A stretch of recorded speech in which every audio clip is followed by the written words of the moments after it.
So are we likely to see the end of domestic borrowing by government so that more people can maybe borrow and be able to viable? In January, for example, we expect about $682 million to come from the IMF. The government is borrowing more from domestic borrowing.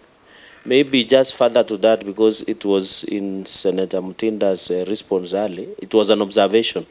It was not per se to answer. And maybe, Bwana Governor, on this domestic borrowing, are we, when government borrows, the commercial banks would rather prefer government to oppose us to ordinary wananchi. So are we likely to see the end of domestic borrowing by government so that more people can maybe borrow and be able to viable? And finally, Chair, in your observation, Bwana Governor, is this a way to ease pressure on the dollar by ensuring that you borrow in the local currency or something like that? Maybe that is the observation I had, as opposed to external borrowing, because this is the issue that is more on people's mind. That was observation when he was responding to Senator Mutinda's response. Thank you, Chair. I think, Senator, just to maybe a bit of background, starting with the last financial year. Last financial year, we had a deficit of 5.6% of GDP.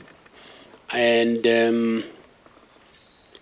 you may recall the budget that was submitted to Parliament in June had a targeted deficit of 4.4% of GDP. Then what happened was the interest payments, particularly external interest payments, had to be adjusted because of the exchange rate depreciation. And so external interest, I think, were adjusted upwards by 100 and something, I think a total 143 billion shillings. That's both amortization as well as interest payments. So, and what I said earlier was that we have, in the second half of the year, just to give you an example, in the second half of the year we have the external financing that is coming from the IMF. As I said, we did reach an agreement with them.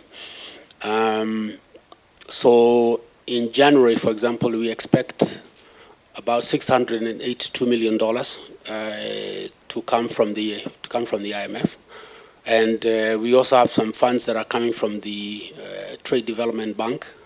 Hopefully, that should be within the next 2 weeks, I hope. Then there's also funding that could be coming from the Afri-Exim Bank and, of course, from the World Bank. So, so we expect in the second half of the year for the government to reduce quite significantly its domestic borrowing, because then they'll be able to use these external resources that will be coming in. And then, of course, equally important is that we'll also be able to build up our international reserves so as to be able to, one, deal with the issue of the Eurobond, which is falling due on June 24th of the next